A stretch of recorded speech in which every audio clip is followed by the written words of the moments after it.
benvenuti a Noi Chiesa. Questa settimana gettiamo lo sguardo verso il futuro ed in particolare guardiamo ai prossimi appuntamenti con le feste di luglio di Chiavari e di Rapallo. Chiavari celebra la patrona Nostra Signora dell'Orto, Rapallo celebra Nostra Signora di Montallegro. Saranno eventi che coinvolgeranno a vari livelli le due città. Le celebrazioni sono state presentate proprio nei giorni scorsi. Una particolare intenzione, con alcuni segni particolari, saranno dedicate alla pace. E allora vediamo insieme i servizi che abbiamo preparato. Cominciamo da Chiavari e poi proseguiamo con Rapallo.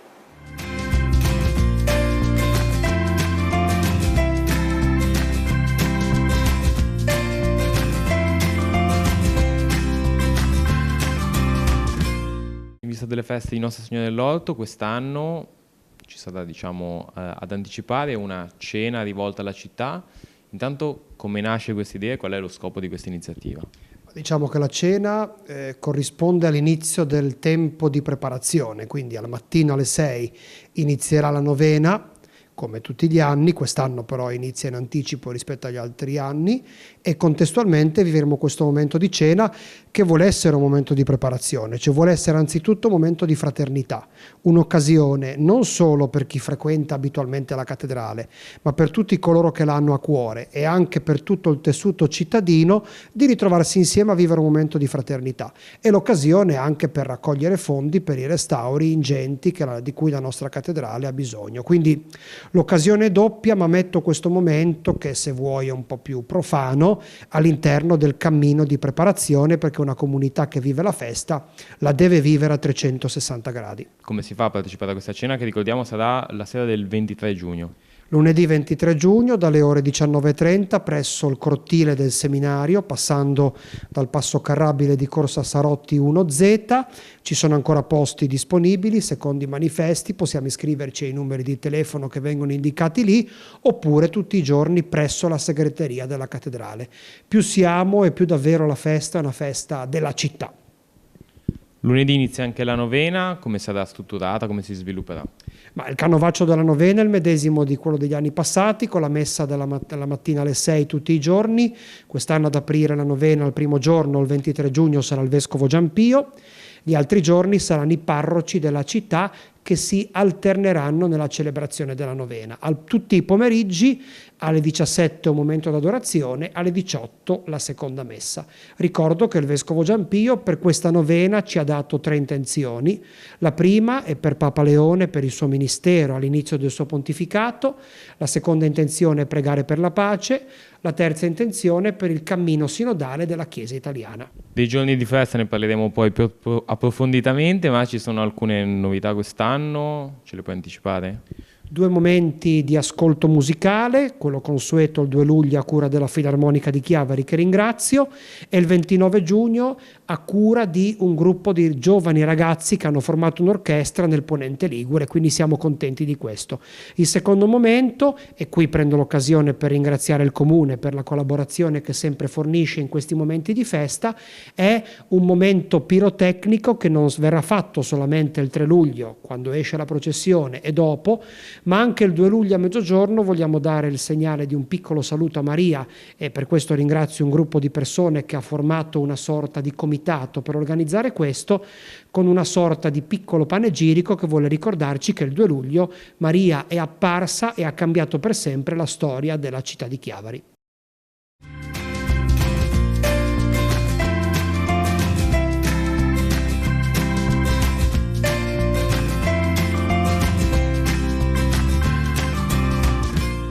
Interrogazione, sgomento e impotenza sono le reazioni che ogni essere umano ha di fronte alla drammaticità delle notizie che stanno arrivando dalla Terra Santa. Un momento di lutto, guerra e indifferenza da guarire con consapevolezza, vicinanza e pace. La Chiesa continua il suo impegno nell'invocazione della cessazione delle guerre. Il Vaticano e Papa Leone XIV in primo luogo, ma tutto il mondo cattolico e non, si ritrova unito nella preghiera. E proprio per questo anche la parrocchia dei Santi Gervasio e Protasio di Rapallo ha deciso di mettersi in prima linea per lanciare al mondo un messaggio di fratellanza in occasione dell'arrivo delle feste di luglio. Ci siamo un po' interrogati come parrocchia, in particolare nel Consiglio pastorale, perché tutti noi siamo molto sgomenti di fronte alle tante notizie drammatiche, tragiche che che arrivano da tante parti del mondo, in particolare dalla Terra Santa. L'impotenza anche che sembra impedire una qualsiasi forma di intervento, di riduzione di ciò che sta accadendo, della drammaticità delle notizie, ci ha un po', come dire, interpellato, e ci sembrava importante che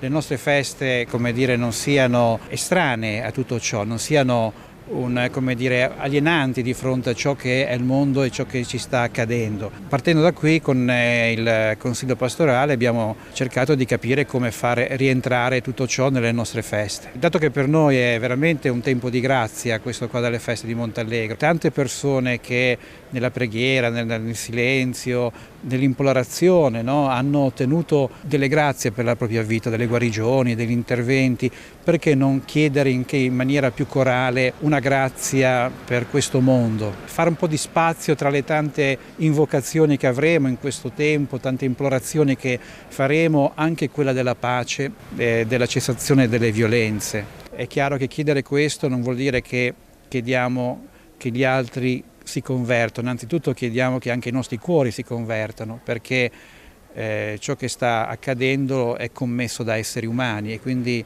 da nostri fratelli, e quindi è il cuore di questi uomini che va convertito, ma evidentemente se ci fossimo noi al loro posto, ecco, cosa faremmo? Chiediamo anche noi di essere persone di pace, no? Però è certo, chiediamo davvero che possibilmente le grandi tragedie che noi ascoltiamo, in particolare nella striscia di Gaza, cessino, ecco, che ci sia, come dire, un recupero di umanità. Due i segni che il Consiglio pastorale ha deciso di proporre. Dal 22 giugno al 6 luglio verrà esposto un drappo dalla finestra della canonica per simboleggiare un richiamo di ciò che sta accadendo nel mondo. L'altro si concretizza in una donazione da destinarsi alla Caritas nazionale per sostenere le attività della Chiesa di Gerusalemme. Sarà un drappo bianco con anche una listato di nero per accentuare, come dire, il segno anche del lutto, della drammaticità della morte. E l'invito è quello che chi vuole anche in questo tempo lo esponga un drappo bianco dalle finestre della nostra parrocchia. L'invito ovviamente è rivolto ai parrocchiani, ma ai fedeli, ma a tutti i concittadini, che credo che su questo siamo tutti, come dire, condividiamo, a prescindere dalla fede o da certe idee, però la solidarietà per delle altre persone. Ecco.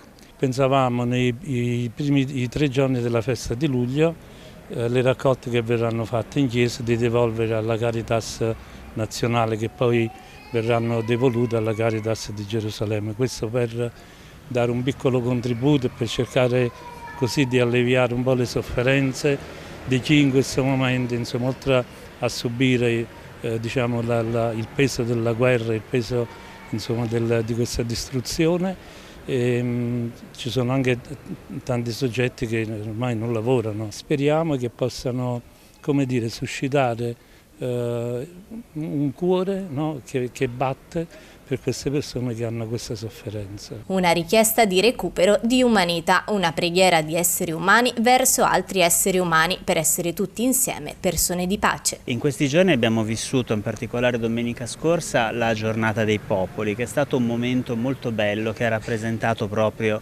l'unità di tutti i popoli della terra. Abbiamo fatto questa celebrazione, questa messa, in cui tante comunità, parliamo di gente dal Sud America, parliamo di gente dall'est, dal lontano oriente, come si chiamano, dalle Filippine per esempio, hanno portato chi dei segni all'offertorio, chi delle letture, chi ha portato i canti che abbiamo poi in questo mese allestito insieme, e credo che sia stato un grande bel segno di pace. Però alla fine abbiamo mandato una voce comune, un messaggio che parlava di pace, di speranza, e una lingua comune che è quella della nostra fede, del nostro credere in un mondo migliore, ecco, in un mondo più unito. E quindi credo che sia stato un bellissimo gesto, e in questi giorni stiamo anche riflettendo su come portarlo avanti, su come farlo sviluppare in prossime attività, in prossimi incontri, insomma.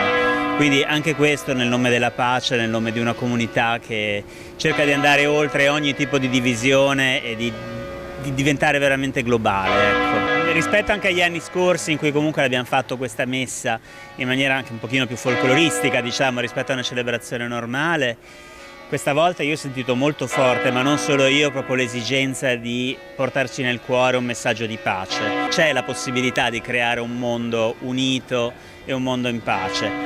E quindi il nostro messaggio in questa circostanza è stato proprio questo, ecco. Speriamo sia, e credo che la gente l'abbia percepito. Abbiamo ricevuto molti messaggi dopo la giornata, dopo la celebrazione. Abbiamo anche condiviso del cibo, perché alla fine c'era anche questo banchetto con cibi provenienti da tutto il mondo, e credo che ci sia proprio passato questo messaggio, quindi credo che sia un'iniziativa che dovremo coltivare, che speriamo porti ancora più forte questo grido di pace di cui c'è tanto bisogno oggi.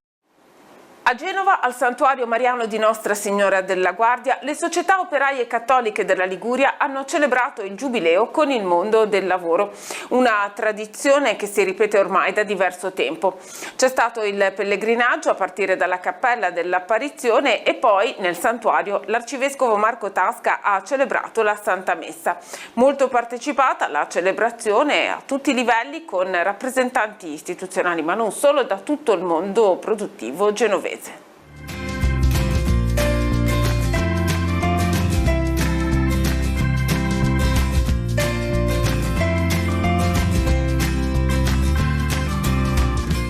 È dal 1800 che ogni anno le società operaie cattoliche dell'Arcidiocesi di Genova salgono una volta all'anno in pellegrinaggio al Santuario della Madonna della Guardia. È stato il cardinale Tarcisio Bertone, arcivescovo di Genova dal 2002 al 2006, a stimolare la possibilità che questo gesto antichissimo abbracciasse anche il mondo del lavoro. È successo poco dopo il suo ingresso in diocesi, quando scoprì la ricchezza dell'esperienza dei cappellani del lavoro, le loro visite nelle fabbriche, la loro condivisione semplice dei problemi e delle gioie dei lavoratori e delle lavoratrici. Di qui l'idea di invitare tutti a momenti di preghiera in cattedrale e alla Guardia, e l'intuizione di Monsignor Luigi Molinari di unire il mondo del lavoro a quello delle società operaie. Le società operaie cattoliche hanno una relazione privilegiata con i cappellani del lavoro, in quanto quando il Cardinal Boetto ha portato i cappellani del lavoro a Genova nel 1943, proprio i soci delle società operaie cattoliche sono stati i primi ad accogliere, ad accompagnare i cappellani del lavoro ad inserirsi nelle fabbriche in un periodo decisamente difficile. Oggi la Federazione Ligure delle Società Operaie Cattoliche conta 51 aderenti per oltre 6.670 soci. Genova ospita la maggior parte di queste realtà, alcune con una storia lunghissima alle spalle. Oggi è importantissimo perché, come sappiamo tutti, soprattutto dopo il Covid, ma già anche prima,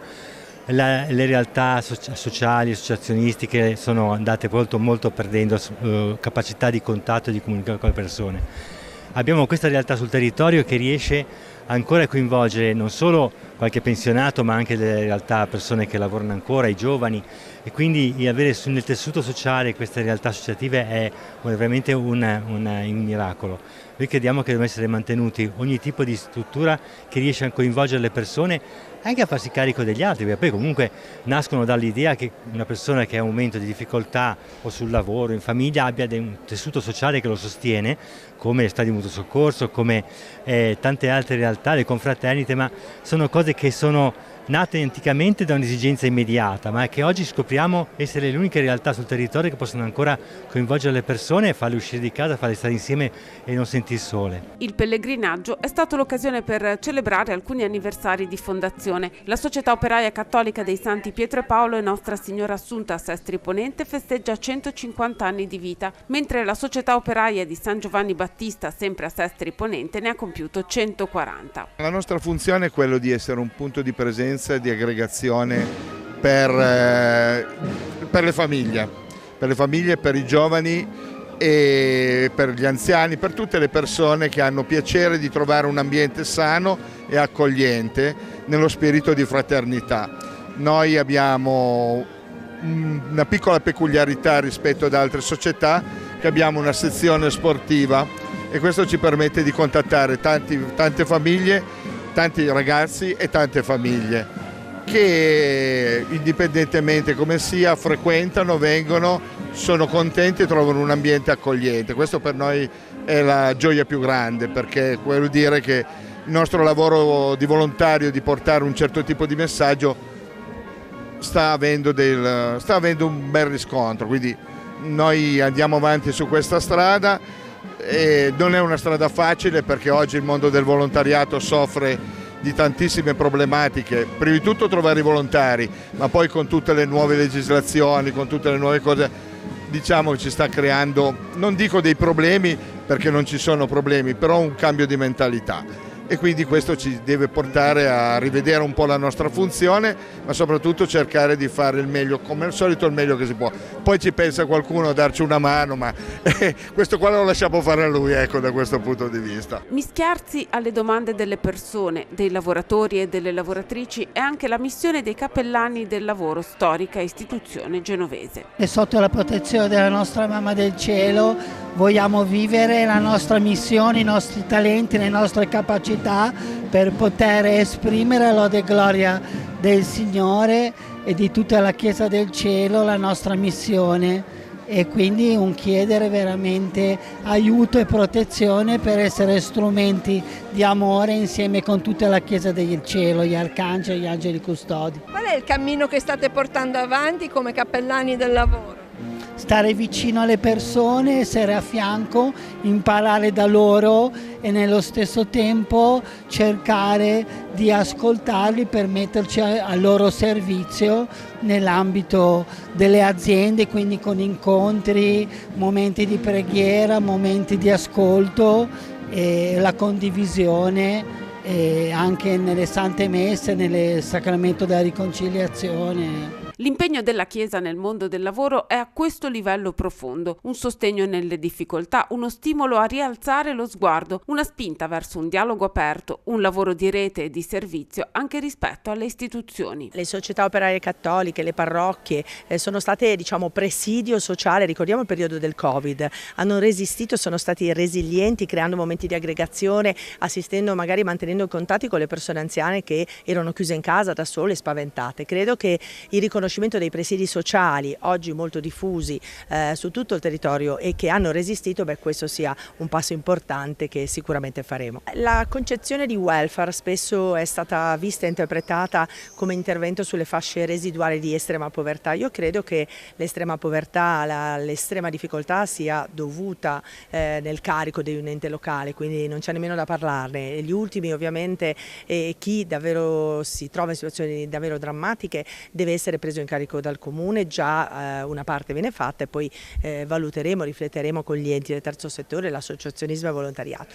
Però collegare, connettere il welfare al lavoro è fondamentale, la dignità del lavoro, la dignità delle persone che abbiano casa e lavoro, queste sono due cose molto semplici, molto concrete, oggi sono spesso una grande incertezza e allora il welfare, l'assessore al welfare, l'assessorata al welfare ha proprio questo obiettivo, lo ha detto spesso la sindaca Salis, lo sviluppo delle persone, l'evitare che le persone cadano in povertà, quindi intervenire prima, la prevenzione, l'analisi della situazione momento per momento, credo che questa sia la grande svolta e speriamo di poter lavorare, anzi abbiamo già iniziato a lavorare in questi giorni. Il nostro associazionismo è di supporto, quantomeno per veicolare quei valori trasmessi dalla dottrina sociale della Chiesa, di cui le società operaie cattoliche si fanno veicolo di diffusione. Nelle nostre società operaie cattoliche troviamo persone impegnate nel mondo sindacale, impegnati in politica, tanti hanno risposto positivamente all'appello del Santo Padre di impegnarsi nella cosa pubblica su tutti gli schieramenti, non c'è uno schieramento privilegiato, e poi nell'associazionismo, quindi nell'essere punto di riferimento per le loro parrocchie, per il loro territorio e per le loro diocesi. Nell'omelia della celebrazione eucaristica l'arcivescovo padre Marco Tasca ha invitato a non stancarsi di cercare sempre il dialogo e la relazione. Oggi, in un tempo di forti polarizzazioni, è fondamentale cercare strade per dare soprattutto ai giovani risposte alle grandi sfide del mondo, in particolare a quella del lavoro. Immaginando di frantumare la società, le singole persone, l'individualismo, diventiamo senza un modo per fermare la caduta, no? Una rete di salvataggio quando c'è le difficoltà aziendali, le difficoltà familiari, anche la semplice mancanza di lavoro perché il giovane non trova lavoro. Quindi avere queste realtà che possono veramente aiutare a guardare oltre la solitudine, l'individualismo, è qualcosa che cambia la società. La relazione innanzitutto con i nostri vescovi, perché società operaie cattoliche sono nelle diocesi liguri, non soltanto nella diocesi di Genova, anche se qui c'è un'incidenza particolarmente significativa del numero delle società operaie cattoliche, e quella relazione privilegiata con i loro vescovi. Il cardinal Siri soleva dire: le società operaie cattoliche non hanno mai fatto piangere il loro vescovo, quindi una perfetta aderenza a quello che è la Chiesa, all'essere Chiesa. Il nostro assistente ecclesiastico una volta l'ho sentito dire: le società operaie cattoliche non sono sotto la Chiesa, non sono a fianco alla Chiesa, ma nella Chiesa. È un momento davvero molto bello che ogni anno cerchiamo di tenere vivo, perché vuol dire ricordarci che il lavoro è una parte importantissima della nostra vita. E quindi anche ricordarci che questa realtà segna molto fortemente le nostre giornate, e anche ricordarci un po' la fatica del lavoro oggi. E allora il pellegrinaggio significa proprio questo, il dire: Signore, ti offriamo anche queste fatiche, queste difficoltà. Tu, Signore, ci stai sempre vicino, dacci un po' quella luce di speranza, di fiducia, di guardare al futuro che solo tu sai dare anche nelle fatiche e nelle difficoltà. E la seconda cosa molto bella è che sono qui insieme, siamo qui insieme, chi lavora, chi amministra, sentiamo che solo insieme possiamo affrontare e dare una risposta alle tante domande e sfide che oggi questo mondo in generale, ma il mondo del lavoro, sta ponendo. Lei, riferendosi proprio alla solennità che si celebra quest'oggi, della Santissima Trinità, richiamava il valore della relazione. Le società operaie cattoliche hanno proprio questo, anche i cappellani del lavoro, hanno proprio questo ruolo di tenere in relazione tutti i partecipanti. Certo, è davvero un preziosissimo servizio che stanno facendo, che hanno fatto in maniera molto forte in questi anni e che stanno tentando di portare avanti. Perché oggi parlare appunto di divisione è molto semplice. Invece di dire no, noi vogliamo essere uomini e donne di relazione, metterla questa al di sopra delle nostre idee, delle nostre visioni, e cercare quello che davvero che ci unisce, e soprattutto non far mai spegnere il valore della relazione. È la più grande cosa bella, e la Trinità ci insegna proprio questo. La Trinità è relazione, e se lei è la Trinità vuol dire che è una cosa che anche noi possiamo tendere a sognare e chiedere questa grande grazia. Il mondo del lavoro attraversa momenti difficoltosi come da tutte le parti. Qual è la parola di speranza che si può portare in questo contesto, a tratti anche molto difficili?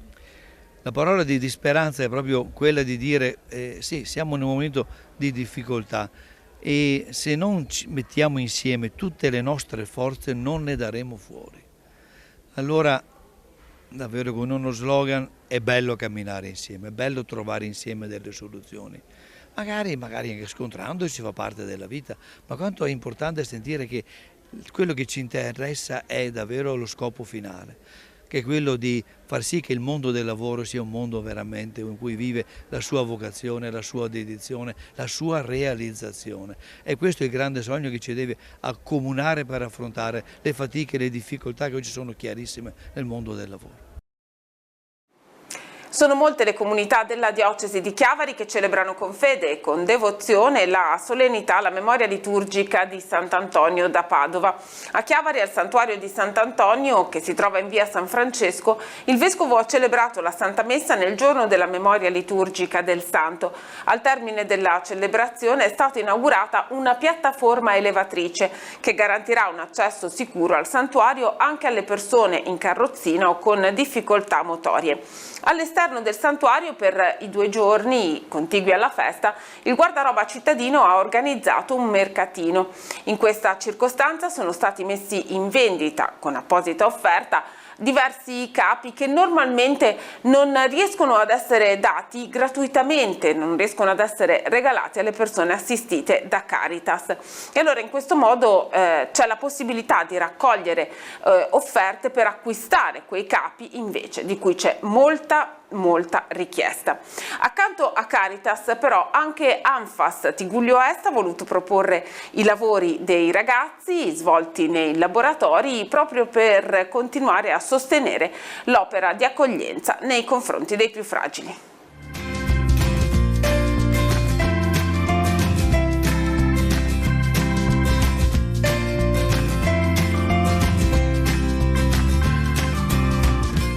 La sua predicazione è stata particolarmente efficace proprio perché testimoniata dalla sua vita.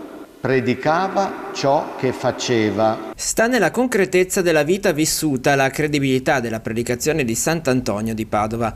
Una predicazione semplice, coinvolgente, ma franca, testimonianza vera della sua esistenza.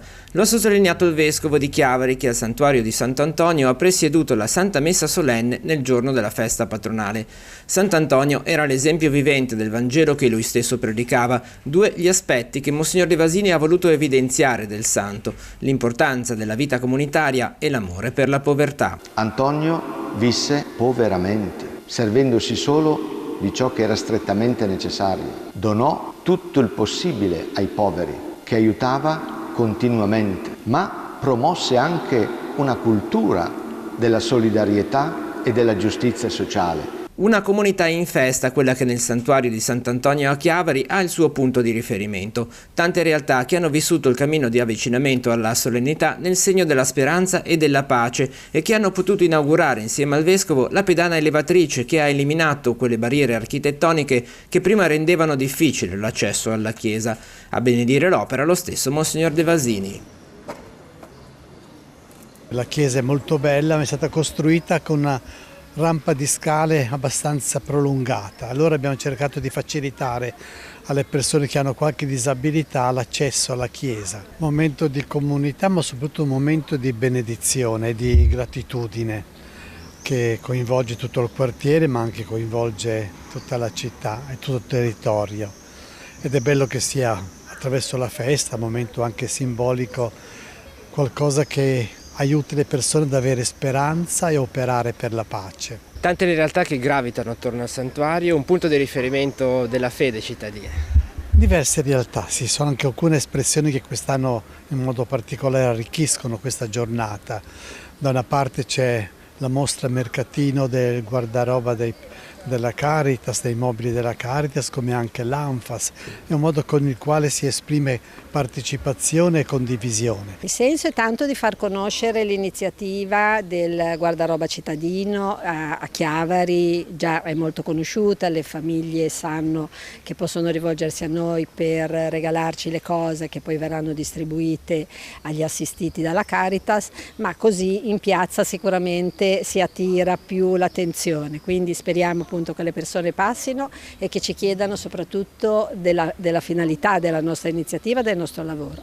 E poi in questa occasione abbiamo pensato, avevamo già fatto qualcosa anche in altri momenti, ma mai qui sulla piazza, visto che c'era la festività di Sant'Antonio da Padova, di collegarci insieme anche all'Anfas e anche al magazzino dei mobili della Caritas, perché vedete che abbiamo anche qualche mobiletto, di portare l'iniziativa in piazza per appunto farci conoscere, ma anche per vedere di dare una nuova vita, per quello che tesori di scarto, a una tipologia di abbigliamento che difficilmente serve per le persone assistite da Caritas, e quindi noi poi chiederemo naturalmente solo che delle offerte alle persone e con questo ricavato riusciremo a comprare invece le cose essenziali necessarie, la biancheria personale oppure le scarpe che siamo sempre, purtroppo ne abbiamo sempre poche da distribuire, e quindi era un modo per non buttare via cose che hanno ancora un valore, per quello tesori di scarto, proprio per quello, perché sono ormai scartate, nel senso che chi ce le porta magari non ne fa più uso,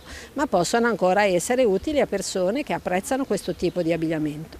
Nelle altre iniziative che abbiamo già fatto abbiamo avuto soprattutto riscontro di tantissimi ragazzi, persone giovani che amano non sprecare, a vestirsi chiaramente, ma non sprecando, non incentivando la catena dell'abbigliamento che, come sappiamo, dà anche dei problemi dal punto di vista ecologico. In vendita abbiamo borse, scarpe, abbigliamento invernale e abbigliamento estivo, perché noi non guardiamo la stagionalità chiaramente, ma si fa con tutto, e le persone possono venire tranquillamente, provarle, perché abbiamo anche la zona dove possiamo far provare le cose, e vediamo appunto di dare nuova vita a qualcosa che se no prima o poi finirebbe in discarica. Tutto quello che sappiamo, perché ormai con l'esperienza sappiamo cos'è che serve ai nostri assistiti, non viene assolutamente messo in vista. Tutto quello che mettiamo sono tutte tipologie di abbigliamento, scarpe particolari, eleganti, col tacco, che le persone che poi vengono da noi non ne hanno bisogno. Se poi quando nei normali turni di consegna, di abbigliamento e altro, la persona magari ha una famiglia, ha una cerimonia, diamo anche a loro la cosa particolare e quella naturalmente viene regalata come tutto il resto. E questo però noi abbiamo un surplus di queste cose che appunto rischiamo che vadano a finire malamente, invece noi le riutilizziamo così. Cosa ci fa l'Anfas oggi in piazza? Cosa ci fa l'Anfas oggi in piazza? Partecipa a questa simpatica iniziativa che loro fanno già da tempo e quest'anno ci hanno gentilmente invitato a partecipare e quindi di conseguenza noi andiamo dietro al concetto del tesoro, diciamo, di scarto, che comunque di scarto no, perché comunque nel nostro caso rappresenta sempre un tesoro, perché comunque è fatto dai nostri ragazzi, quindi di conseguenza ha sempre un altissimo valore per noi e comunque anche per chi si avvicina e acquista e apprezza i lavoretti dei ragazzi, che vanno da quadretti dipinti, mattonelline fatte a mano con la tecnica della cuerda secca e altri tipi di lavoretti vari, insomma, che facciamo nei laboratori del centro diurno di Anfas. Anche la comunità di Sant'Antonio a Sestri Levante ha celebrato la festa del titolare. Anche in questo caso il vescovo ha celebrato la Santa Messa proponendo un parallelo fra la predicazione di Antonio da Padova e le caratteristiche della predicazione che Gesù chiede agli apostoli.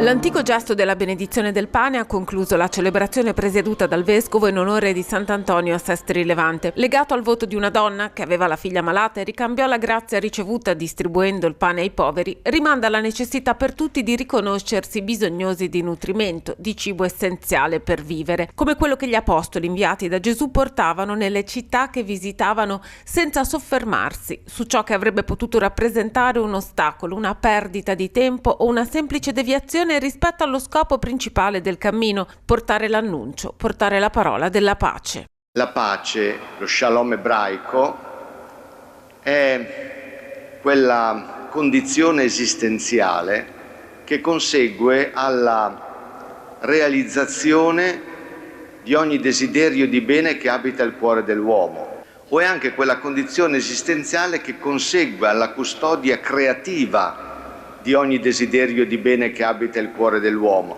che può anche non realizzarsi.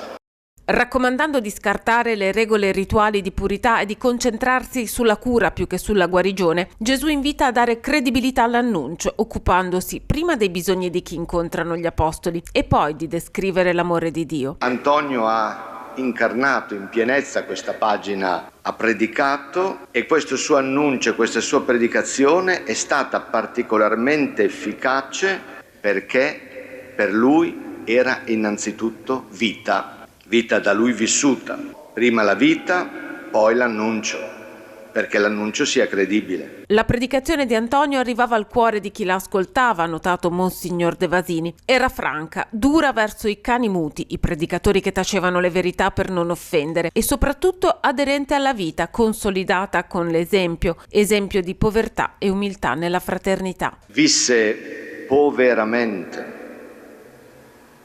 aiutò concretamente tanti poveri, certo anche nello spirito, ma anche nel corpo, che a lui si rivolgevano per un aiuto materiale.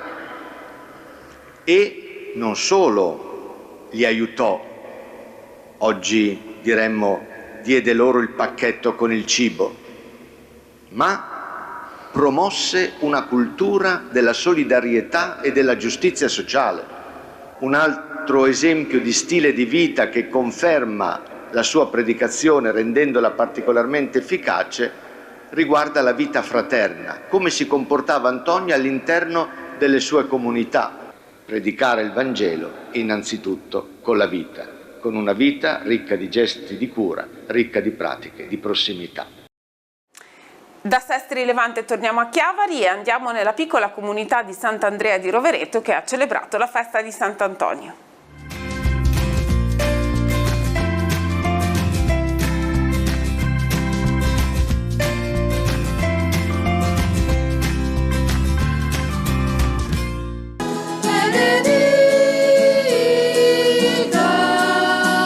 L'uomo è un essere fatto a immagine di Dio, che nella Santissima Trinità è descritto come comunione d'amore di 3 persone. Gli uomini poi sono esseri di relazione e in relazione, creati per amare ed essere amati. Lo ha spiegato il vescovo De Vasini, che nel giorno della Santissima Trinità ha fatto visita alla comunità chiavarese di Sant'Andrea di Rovereto, in festa per il patrono Sant'Antonio di Padova. E così il richiamo fondamentale all'amore e alla relazione del pastore della diocesi si è intrecciato con la figura del santo francescano, la cui vita ha incarnato la credibilità di un annuncio evangelico. La predicazione di Sant'Antonio era efficace perché semplice, schietta e soprattutto credibile, ha spiegato il vescovo. La sua testimonianza si manifestava nella povertà, nella difesa dei deboli contro le ingiustizie e in una vita fraterna umile. Monsignor De Vasini ha esortato i fedeli a vivere il Vangelo con coerenza per renderlo un annuncio credibile. Se il credente è chiamato a vivere il Vangelo attraverso la concretezza della sua vita, allo stesso modo, ha detto in precedenza il pastore della diocesi, è anche chiamato a praticare un amore simile a quello divino, trinitario, un amore gratuito, sconfinato e immeritato che precede e trasforma. San Gregorio Magno scrive che la parola di Dio cresce con chi la ascolta, con chi la legge, ed è vero. Aggiungerei che la parola di Dio cresce con chi la condivide con gli altri, con chi la medita con gli altri. La parola di Dio cresce con chi sa, diciamo così, lasciarsi toccare dalla vita. Così è la parola di Dio. La comprendiamo meglio se sappiamo ascoltare la vita. Saremo felici soltanto se renderemo felici gli altri. Non si può essere felici da soli, ha proseguito Monsignor De Vasini, che ha sottolineato come solo chi fa esperienza di una vita ricca d'amore fa esperienza di una vita felice, pure in mezzo alle fatiche che ogni vita immancabilmente porta con sé, proprio come fece nella sua esistenza Sant'Antonio. Al termine della Santa Messa, la comunità di Sant'Andrea di Rovereto ha portato in processione per le vie della frazione l'Arca del Santo. La celebrazione si è chiusa con la benedizione eucaristica impartita dal vescovo. Ora andiamo a Lavagna, nell'oratorio di Via Nuova Italia, dove si è celebrata la tradizionale festa della Santissima Trinità.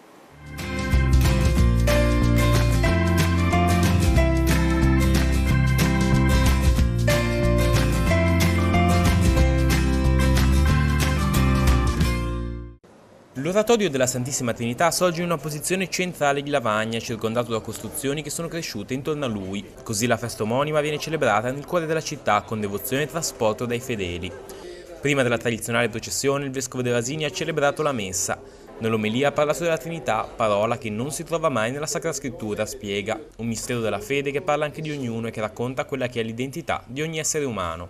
Ciascuno di noi è un essere fatto per amare ed essere amato. Ora questa identità di ciascuno di noi, di ogni essere umano, la possiamo in verità ricavare anche dalle relazioni fondamentali che costituiscono il nostro quotidiano, la relazione uomo-donna, la relazione genitori-figli, la relazione fraterna, la relazione amicale. Tutte queste relazioni che intessono il nostro quotidiano ci parlano di questa identità. Che tipo di amore è quello di Dio, chiede De Vasini, un amore che precede e che è indipendente da come ci si comporta, è la risposta. Gratuito, senza secondi fini, smisurato, universale, non proporzionato ai meriti. Più abbiamo bisogno, più lui ci ama, come fa un genitore con i figli più fragili, che più hanno bisogno, appunto. Ecco, il credente è colui che assomiglia al Padre che è nei cieli, praticando un amore simile al suo. E lo può fare perché è abitato dalla stessa capacità di amare di Dio. Dopo la messa è stata la volta della processione.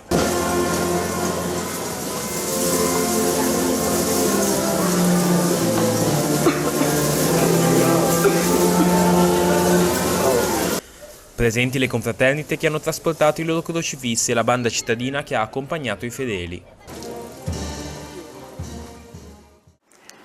Domenica e lunedì la comunità di Cicagna vivrà la preparazione alla memoria della Natività di San Giovanni Battista. La messa sarà celebrata domenica mattina alle 10 e lunedì a partire dalle 18. In entrambe le giornate alle 17 ci sarà l'adorazione eucaristica per la pace. Martedì 24 giugno, memoria della Natività di San Giovanni Battista, la Santa Messa solenne alle 18:30 e la processione saranno presiedute da Don Gian Emanuele Muratore. Anche Botasi in Val Graveglia celebra la memoria di San Giovanni Battista. In particolare il prologo sarà lunedì 23 giugno alle 18 con l'inizio della preparazione dell'infiorata. Nel giorno della memoria del santo, martedì 24 giugno, a partire dalle 18 ci sarà la messa solenne e la processione. Terminiamo così il nostro appuntamento settimanale con Noi Chiesa. Grazie per averci seguito. Ci rivediamo la prossima settimana.